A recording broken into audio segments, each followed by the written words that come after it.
En general, cuando los sacerdotes van a unos ejercicios espirituales, a un retiro, lo primero que preguntan es ¿quién es el predicador? Porque dependiendo de quién sea el predicador, van o no van. Es una costumbre ya atávica, ¿no?, que ocurre siempre y que es importante. Por eso hay grandes predicadores. No es mi caso, no es mi caso, ¿no? Pero hay grandes predicadores que se dedican a dar ejercicios espirituales o misiones o cosas así, especialmente a sacerdotes, ¿no?, y a religiosos. El caso es que nosotros, más o menos, pues estamos escuchando estos días, escucharemos pues unas cuantas meditaciones, estamos en ello, que, bueno, pues te pueden ir ayudando, pero lo importante no es tanto esas meditaciones, que pueden ser más o menos acertadas o bien preparadas, pero sino más bien es lo que importa en el curso de retiro, lo que importa es lo que tú hables con el Señor, es tu oración personal. Es verdad que al hilo de una predicación, o al hilo de la lectura del Evangelio sobre todo, o al hilo de lo que tú quieras, pero lo que importa fundamentalmente es tu oración personal. Eso es lo que llenará estos días de retiro, pues te llenará y lo que te hará descubrir fundamentalmente lo que el Señor quiere poner en tu corazón estos días. ¿Y qué quiere descubrir? ¿Qué quiere el Señor? Podemos pensar, ¿no? ¿Qué quiere poner el Señor en mi corazón estos días? O sea, ¿para qué? Uno se plantea, ¿para qué he venido aquí? ¿Por qué he venido aquí? Es decir, ¿qué me va a decir el Señor, ¿no? Y yo creo que uno tiene que, recogiéndose interiormente, pensando interiormente, o sea, dándole vuelta, reflexionando, que es la palabra exacta, ¿no? Reflexionar. Nos pasa como al hijo pródigo. ¿Te acuerdas que cuando ya estaba muerto de hambre, dice, volvió sobre sí mismo? Es decir, pensó, reflexionó y dijo, ¿cuántos jornaleros de mi padre tienen? Es decir, pero esa reflexión que hace, esa conclusión que saca el hijo pródigo es fruto de que se ha puesto a rezar, se ha puesto a pensar. ¿En quién? En su Padre, en Dios. Ha reflexionado sobre sí mismo, se ha metido para adentro y ha pensado. ¿Y qué es lo que el Señor quiere? Pues mira, podríamos decirlo de una manera casi como una especie de grabado, ¿no? Es decir, que su nombre esté escrito en tu corazón. Es decir, que tú te sepas, ya ha salido esta mañana, hijo de Dios, vivas como un hijo de Dios y tengas como claro, muy claro en tu vida, la importancia que tiene Dios para ti. Eso tiene muchísimas consecuencias, evidentemente. Muchísimas consecuencias. Bueno, pues esto es algo que si lo vas leyendo en la Sagrada Escritura, te aparecerá también de muchas maneras. Fijaros, parte del comienzo de Adán y Eva, de alguna manera el Señor se va revelando a los hombres, como contigo también. El Señor se revela, es decir, se da a conocer, quiero decir. Y el Señor se va revelando a los hombres de tal manera que les llama, les habla, les se da a conocer y les pide. Dios ha creado el mundo, ha creado toda la belleza que hablamos el otro día, la belleza de Dios en esta creación tan inmensa, tan maravillosa. Ha creado todo el Señor y ha puesto al hombre. El hombre después del pecado, ya salió esta mañana, pues se desvía de Dios, etcétera, etcétera. Pero Dios sigue revelándose, sigue hablando al hombre. le sigue dando consejos, le sigue hablándole. Y lo hace especialmente después con Abraham. Tanto es así que le llama. Es el primero, la Sagrada Escritura, la liturgia de la Iglesia lo titula, lo llama nuestro Padre en la fe. Porque es el primero que tiene fe en Dios, en ese Dios que le habla al corazón y le está diciendo, sal de tu tierra, llévate a los tuyos y vete a la tierra que yo te prometeré. Porque allí la generación, es decir, tu generación será, ni no los podrás contar ni como las arenas de la playa, ni como las estrellas del cielo. Es como el inicio, ¿verdad? Pero es a Abraham al que Dios le cambia el nombre, ¿verdad? Y de Abraham le llama Abraham. Es a Saulo al que le cambia el nombre, y de Saulo le llama Pablo, es a Cefas, le llama Pedro, etc. Es que pasa lo mismo en nosotros. A ti se te dio un nombre en el bautismo. Ese nombre es el que también indica también tu condición de cristiano. Fulanito, cristiano. Cristiano. Te ha llamado por tu nombre. Abraham es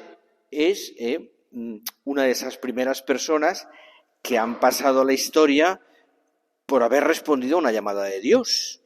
En su caso, como te decía, es vete de tu tierra, sal de tu patria, de la casa de tu padre y vete a la tierra que yo te mostraré. Es una petición realmente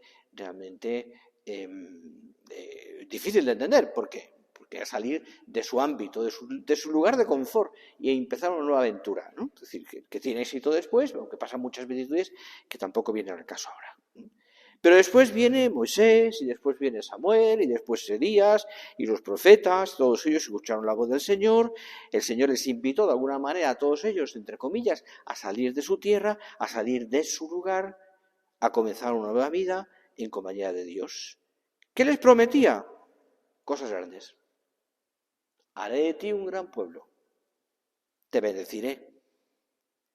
Engrandeceré tu nombre. Y a todos ellos los llama por su nombre. Bueno, pues todo ello estaba, de alguna manera, preparando la venida del Mesías.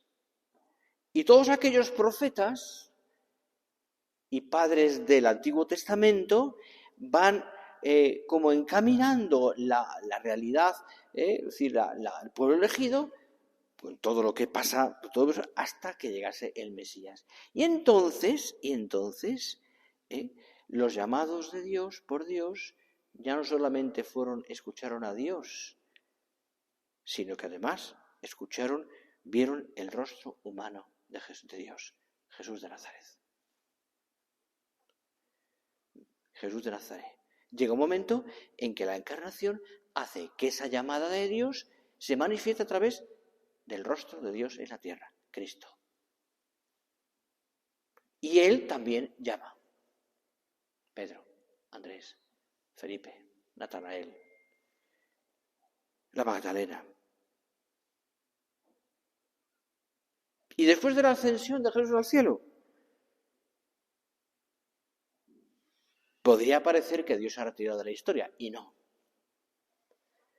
No solamente continúa su acción, sino que ha aumentado. El Señor, en su paso por la tierra, eligió a unos pocos. Pero Dios, y te lo digo con palabras concretamente del Papa Francisco, dice, pero Dios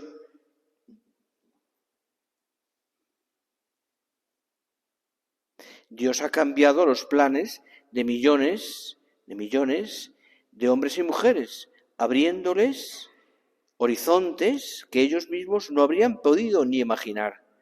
Conocemos el nombre de muchos de ellos, que forman parte del santoral de la Iglesia, y existe una multitud inmensa de hombres y mujeres de todas las naciones, tribus, pueblos y lenguas, santos desconocidos, que son verdaderos protagonistas de la historia.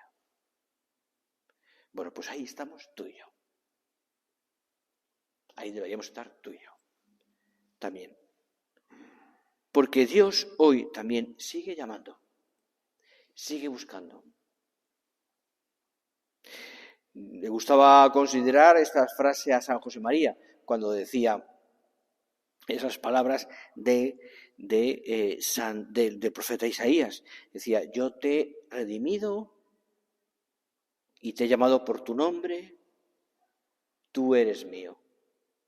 Son palabras de Isaías, que se las aplicaba también San José María a su oración, porque le decían, me gustan tanto, ¿no?, que me saben tan bien estas palabras, porque me veo reflejado ahí. Yo te he redimido como a todos, te he llamado por tu nombre, tú eres mío, pertenecemos a Dios. También esas palabras, si las piensas un poquito, revelan que tu vida,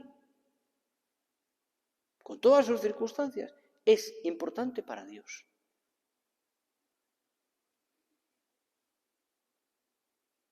Aunque te parezca difícil de entender, pues es que soy un pobre hombre, es que estoy tan lejos, es que hay temporadas en las que casi me he olvidado de Dios. No es el caso, seguramente, pero pues, entiéndeme.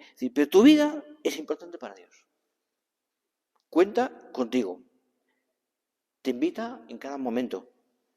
El sueño de todo cristiano es, como te decía al principio, que el nombre tuyo esté escrito en el corazón de Dios y que ese sueño alcance a todos.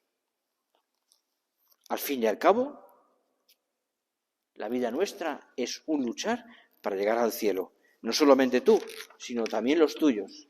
Llevar también a tus hijos, a todos, iba a decirte, a tu mujer y a tu suegra también, pero no, llevarte a todos, ¿no?, al cielo. Entiéndeme, al margen de bromas, llevarte, es decir, que tú hagas esto que dice el Papa en el mensaje de Cuaresma, que lo habréis leído, lo tenéis por ahí, es decir, que además es que está muy relacionado. Oye, no te canses de hacer el bien.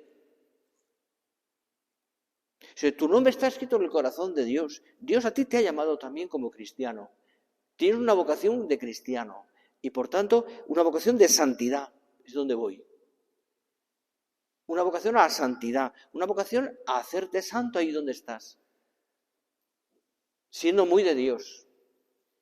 En tu trabajo profesional, en tu familia, en el ambiente donde estás, en las situaciones que a veces te pueden parecer difíciles, complicadas, o a lo mejor en esta época en la que estás pasando un momento difícil, por yo que sé, por lo que sea.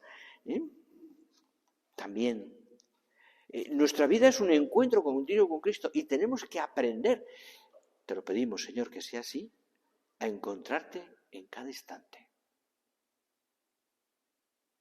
A encontrarte. Sí.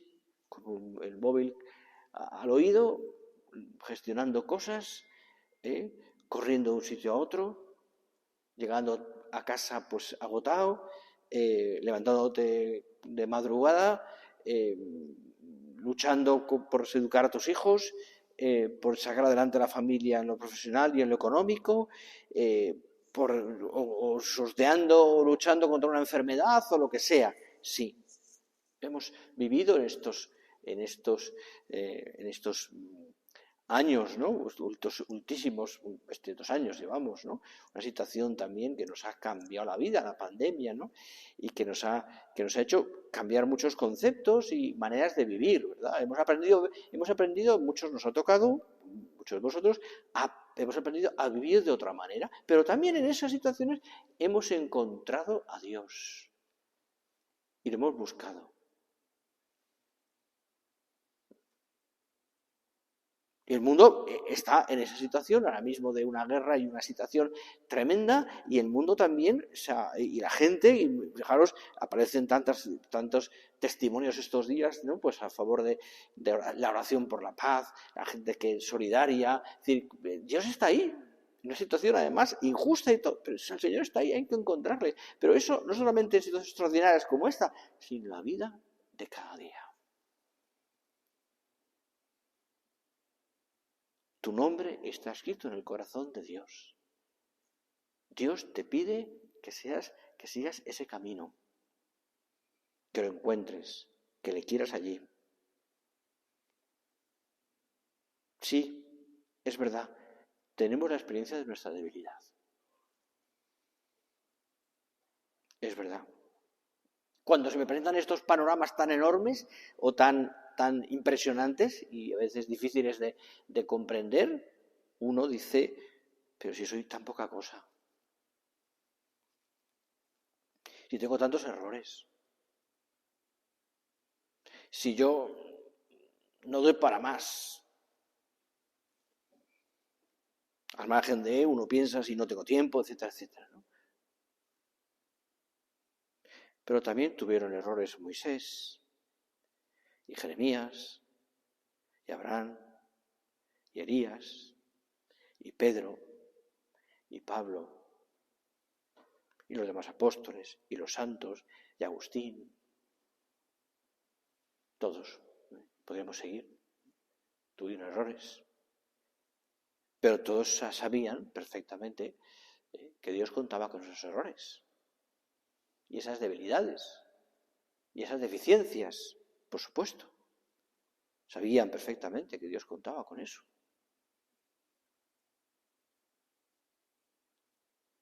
Dios conoce perfectamente tu modo de ser, tu corazón, tu inestabilidad. Conoce cómo eres, qué circunstancias tienes,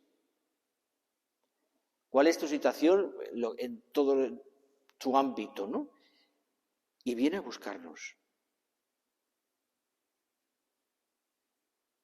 Somos débiles, pero esa no es toda la verdad de nuestra vida. Reconozcamos, dice el Papa, reconozcamos nuestra fragilidad, dice el Papa, concretamente en la Gaudete Sultate. Reconozcamos nuestra fragilidad, pero dejemos que Jesús, dice, la tome en sus manos y nos lance a la misión. Somos frágiles, pero portadores de un tesoro que nos hace grandes y que puede hacer más buenos y felices a quienes lo reciban. Creo que hay que elevar el corazón y trascender un poquito para entender esto, Deja los problemas de la tierra, los que tienes ahora, y piensa en esto, que parece maravilloso. Tú y yo somos portadores de un tesoro que te hace grande. Tu fe, tu vocación de cristiano, tu familia, lo que Dios te ha pedido, todo eso, ¿no? Es decir, que Dios te está diciendo, oye, esta es tu tarea. Aquí me encontrarás. Santifica esto. Hazlo bueno.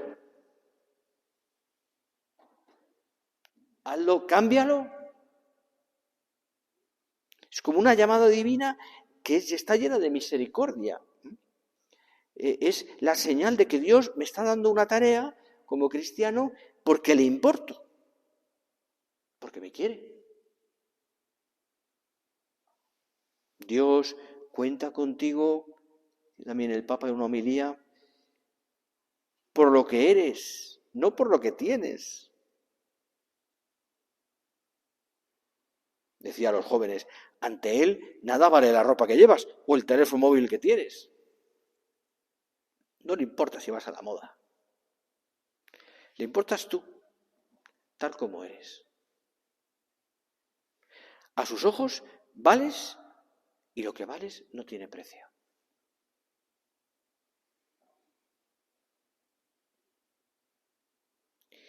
Por tanto, fijaros, la vocación cristiana y después para muchos de vosotros también la vocación al Opus Dei es una luz que nos hace reconocer el sentido de nuestra existencia. Es convencerse de que la fe ilumina mi vida y del porqué de mi realidad terrena. Para todos, insisto, como cristianos.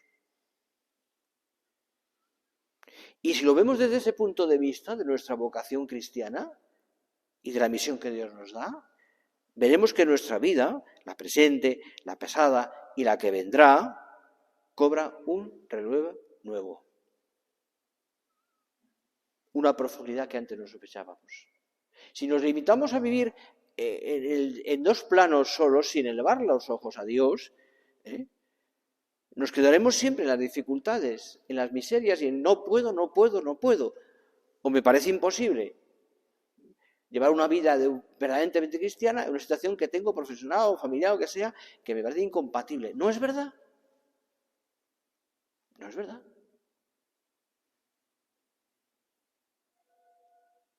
¿No? Porque uno tiene que interpretar esos sucesos de cada día y lo que nos pasa desde el punto de vista de Dios.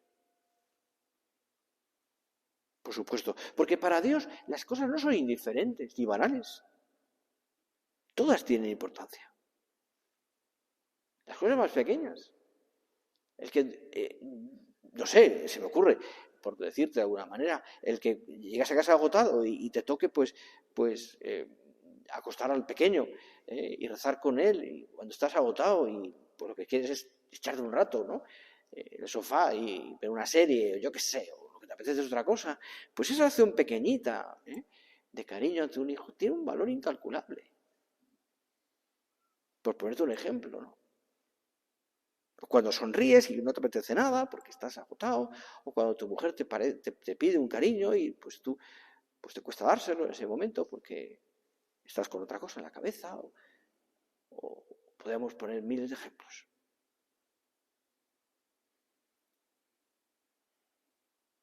Mira, tu vida no se mide por la grandeza de los planes humanos, la grandeza humana de los planes que haces. La grandeza divina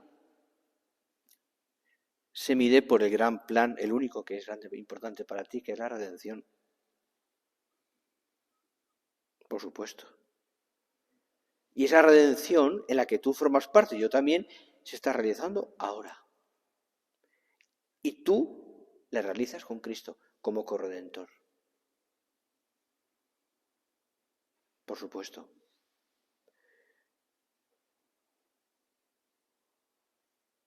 Dios quiere, te leo con unas palabras del Prado del Opus Dei, Dios quiere que la libertad de la persona intervenga no solo en la respuesta, sino también en la configuración de la vocación misma. Y la respuesta, sin dejar de ser libre, está movida por la gracia actual de Dios que llama. Dios nos ayudará a ver lo que Él ha soñado para tu vida. Un sueño que se va haciendo a medida que avanza, porque depende también de tu iniciativa, de tu respuesta, de tu creatividad, de tu sí.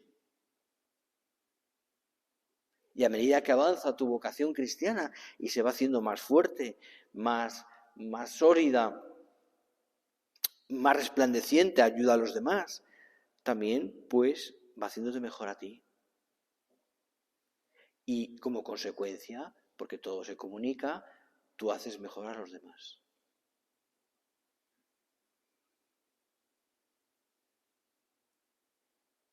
¿Y en qué consiste todo esto? Puedes preguntarte.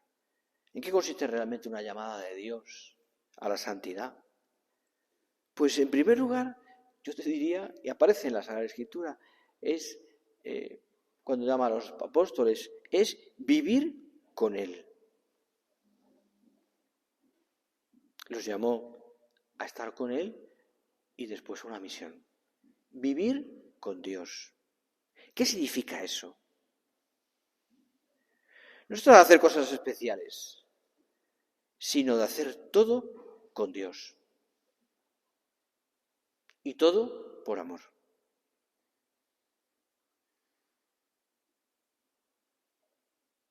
Nosotros, cuando hemos escuchado esa voz del Señor, debemos pensar que si Dios me llama, que si Dios espera de mí la santidad, que si Dios espera de mí mi respuesta, no voy a estar solo. Va a ser Él quien lo haga conmigo, porque yo voy a estar con Él.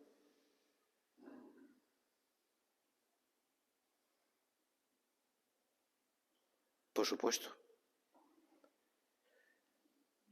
San Juan Pablo II, lo recordarás, inició su pontificado de una manera maravillosa en aquella jornada inolvidable en la que iniciaba su vida como pontífice en la plaza de San Pedro, el día que inició el pontificado, una misa allí, y dijo una homilía que a todos lo recordaréis. Hablo del año 78.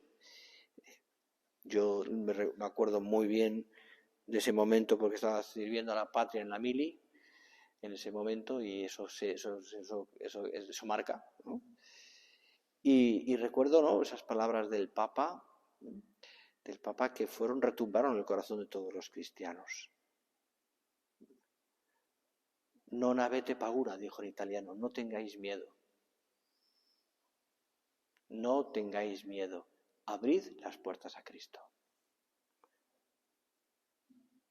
Yo creo que era un momento muy especial, ¿eh? Estoy hablando de un momento en el que la Iglesia estaba pasando por una crisis que sigue existiendo, y que el pontífice que venía inesperadamente no era italiano, era polaco, de una nación cristiana, y que había pasado toda una vida, que luego lo fuimos conociendo más, que nos sorprendió.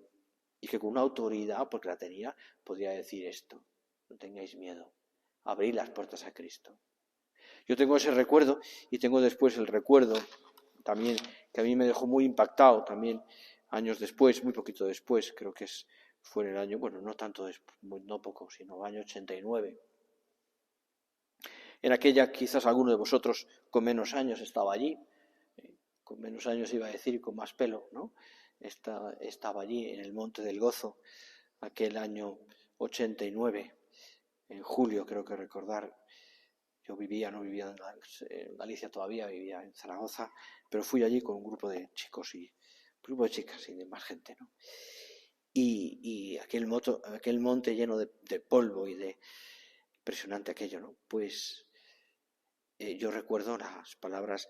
Estaba con un grupo de seminaristas, sacerdotes en las primeras filas, y cuando el Papa pronunció su homilia, la noche de la víspera anterior al domingo, que celebrábamos la misa con él, dijo con fuerza aquel: no tengáis miedo. Aquella voz que tenía el Papa, ¿os acordáis todos? No tengáis miedo a ser santos.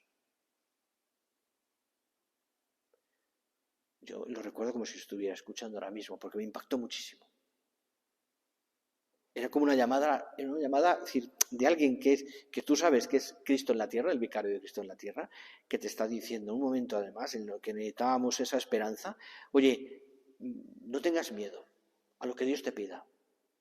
No tengas miedo, y tú no ya lo puedes interpretar después, y tú lo puedes interpretar. No tengas miedo a la santidad, no tengas miedo a la entrega, no tengas miedo a Cristo, a meterlo en tu vida, a que tu vida esté centrada en el Señor. No tengas miedo. Palabras que además aparecen con frecuencia en la Sagrada Escritura, sobre todo cuando aparece la divinidad, cuando el Señor se presenta a la Virgen. No tengas miedo, le dice el ángel a los apóstoles en la barca cuando se están hundiendo: no tengáis miedo, soy yo. No tengáis miedo. No tengáis miedo a ser santos. Pues eso es lo que te transmito también este rato de oración, en el que hablamos de santidad.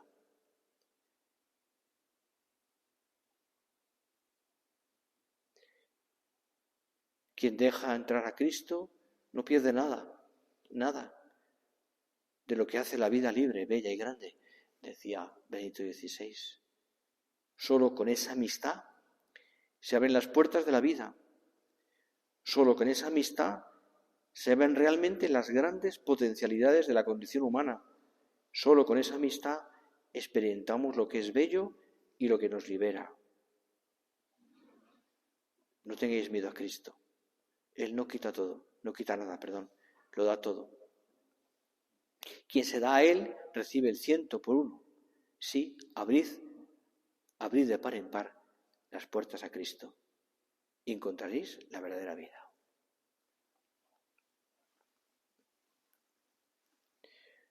Pues quédate con esta idea, que creo que nos puede servir, y como ya es la hora, prácticamente brevemente vamos a terminar nuestra oración. Quedaban más cosas aquí, pero iremos pensándolo. Con la gracia de Dios, ¿no? Cada uno escuchará la voz de Dios y lo aplicará a su propia vida. Y tenemos el ejemplo, como siempre, de la Virgen, nuestra Madre. Y al mirarla a ella, aquella humilde mujer, la doncella de Nazaret, entendemos que de esa humildad tan grande, Dios puede hacer cosas tan grandes. El sí de la Virgen es el sí de la grandeza de un hombre, de una mujer en este caso, que gracias a ella fue posible la redención. Ojalá sigamos también el ejemplo de nuestra Madre y digamos al Señor cada día, en ese encuentro con Él, aquí estoy, Señor, porque me has llamado.